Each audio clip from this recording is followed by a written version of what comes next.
O novo episódio de Gavião Arqueiro chegou com tudo no Disney Plus, com mais mistérios e grandes revelações, além da volta da nova Viúva Negra. Mas será que você entendeu todos os detalhes por trás das cenas? Onde o Rei do Crime se encaixa nisso tudo? Continua por aqui que nesse vídeo a gente vai entender tudo isso numa análise completa.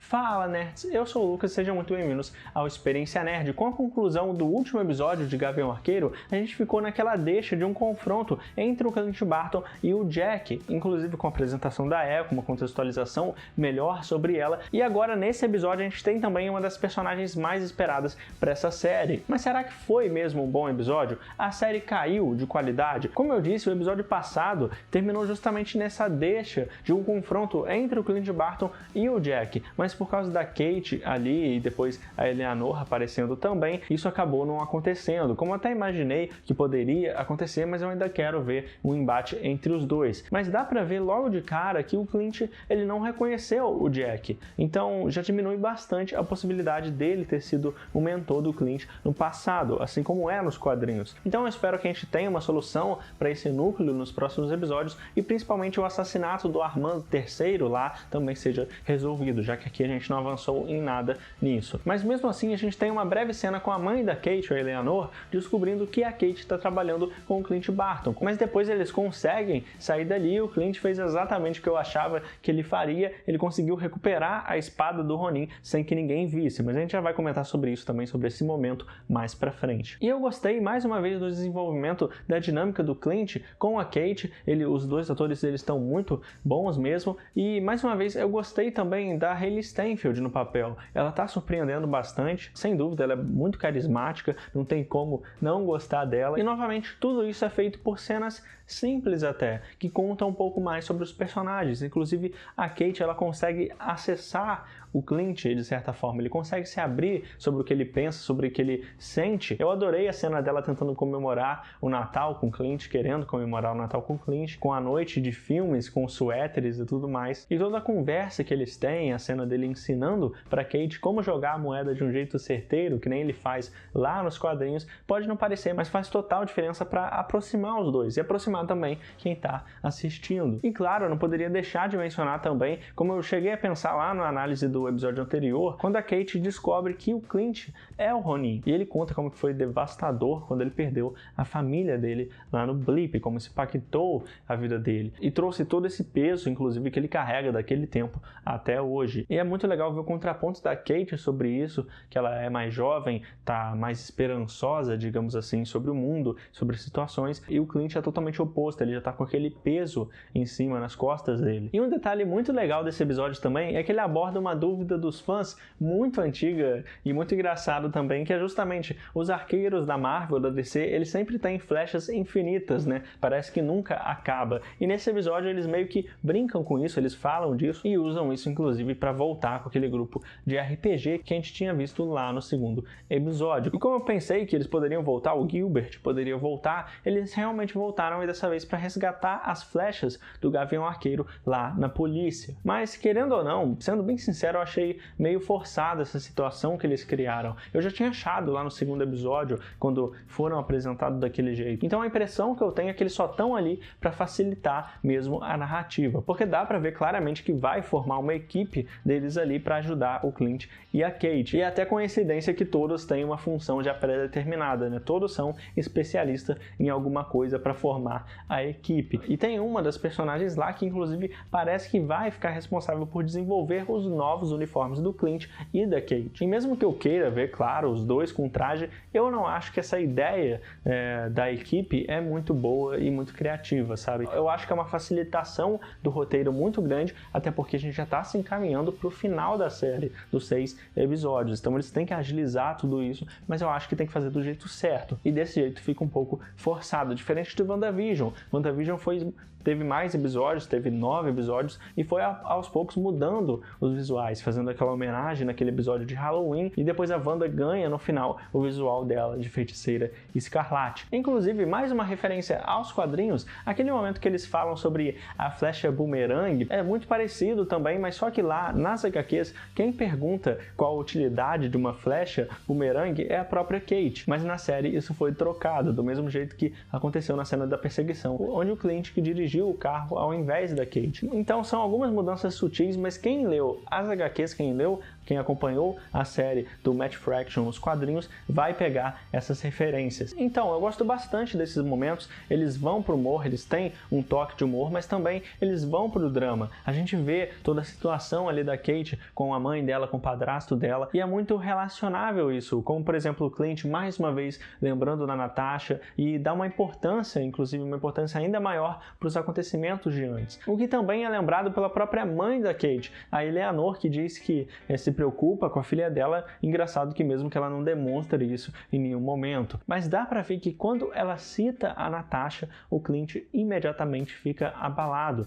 Então é muito legal ver como que isso sempre vai ficar marcado nele. E inclusive esse trauma do Clint dá pra perceber que se reflete diretamente na relação que ele tá tendo com a Kate. Faz ele ter um grande receio também, ele não quer arriscar a vida dela de jeito nenhum. Depois dele prometer pra mãe da Kate que deixaria ela em segurança, então dá pra entender o lado do Clint também de tentar proteger a Kate. Mas em contrapartida a gente sabe que a Kate não gosta disso, mas se liga diretamente também com a conversa que eles tiveram no episódio passado. E um detalhe que muita gente não deu tanta atenção, mas não dá pra deixar passar, é quando a mãe da Kate, ela aparece falando com alguém no telefone depois dela ter encontrado o Clint. Mas quem seria essa pessoa? Então, pelo menos pra mim, ou ela tá falando com um personagem que ainda não foi apresentado, um personagem secreto, ou ela tá falando com o próprio Wilson Fisk, avisando sobre o envolvimento do Gavião Arqueiro nessa investigação junto com a Kate sobre a gangue do agasalho, o que já comprovaria também toda a identidade da Eleanor como uma possível vilã, como eu já tinha comentado também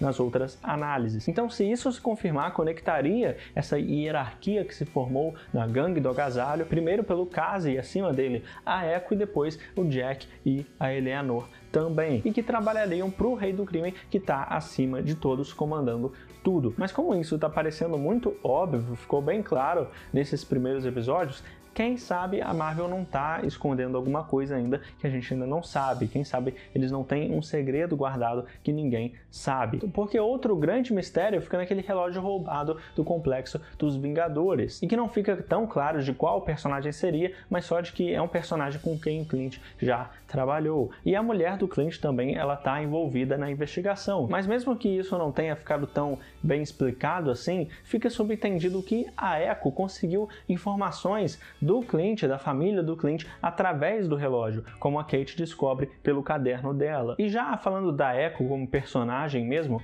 eu tô achando ela bem abaixo do esperado, sabe? Porque eu não sei vocês, mas ela não demonstrou um grande potencial até agora. Ainda mais para ter uma série solo no futuro, como a gente sabe que ela vai ter. Isso é um pouco preocupante, mas quem sabe a atriz não prove o contrário em breve. Eu espero que sim, principalmente porque vai ajudar muito na série dela no futuro também, que pode ter a participação do Rei do Crime por mais tempo, se a gente não tiver muito aqui nessa série, e também, quem sabe, do Demolidor. E partindo para o principal destaque do episódio, quando o Clint e a Kate chegam perto do apartamento da Maya e a Kate invade o apartamento, inclusive a gente tem a cena do caderno, dela encontrando o caderno com as informações do Clint, como eu falei, mas no meio do processo a Maya aparece no apartamento e acaba lutando com a Kate. Mas enquanto isso, o Clint está lutando com outra pessoa lá fora, e que ele acha que é a Maya. Mas é nesse momento que a gente tem a volta da Yelena Belova, vivida pela Florence Pugh, que já tinha aparecido lá em Viúva Negra, e como a cena pós-crédito já tinha indicado, ela tá lá buscando vingança pela suposta morte da Natasha pelas mãos do Gavião Arqueiro, pelo menos é o que aquela Condessa Valentina Allegra de Fontaine, que apareceu em Falcão Soldado Invernal, apareceu com o Joe Walker e tudo mais,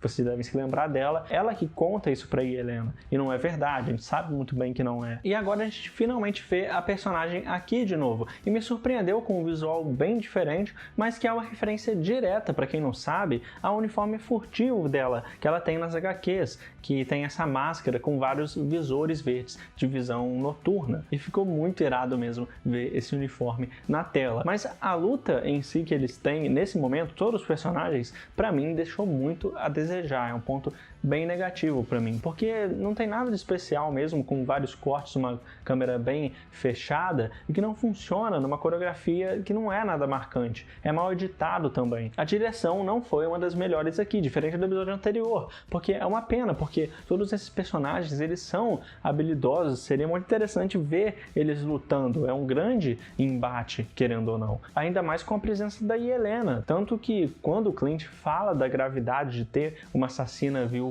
negra atrás deles, a gente nem sente tanto assim, por causa daquela luta que acabou de acontecer. Não parece que ele tá com risco de morrer em nenhum momento. Então a gente até fica empolgado com a luta, mais pelo que a gente já viu da Yelena lá no filme da Viúva Negra, e não tanto pelo que ela mostra aqui, porque se alguém ver só essa série não vai achar nada de especial, toda essa entrada dela, todo esse mistério para revelar ela. Então toda a cena de luta nesse episódio, realmente eu achei que poderiam ser melhores, fiquei sentindo falta disso. E toda a preocupação do Clint com a Kate, que eu citei também, faz com que ele acaba querendo fazer tudo sozinho, se separando dela. Então eles deixam de ser parceiros, mas eu acho que isso não vai durar muito, até porque só restam 2 episódios, como eu disse, e a gente vai ter que ver como é que eles vão conseguir encaixar tudo isso no final. E falando sobre o tom que a série vem tendo, eu até que gosto dessa leveza que eles dão para essa dinâmica dos dois, a relação que os dois estão tendo até agora, nesse clima natalino e tudo mais. Mas eu acho que eles poderiam ir um pouco além, eles poderiam dar uma gravidade maior, um peso maior para cenas e até uma pegada mais séria mesmo daqui para frente. Eu pessoalmente gosto mais de séries que seguem esse tom, nessa pegada que nem na série do Demolidor na Netflix. Eu acho que uma das melhores, se não a melhor série da Marvel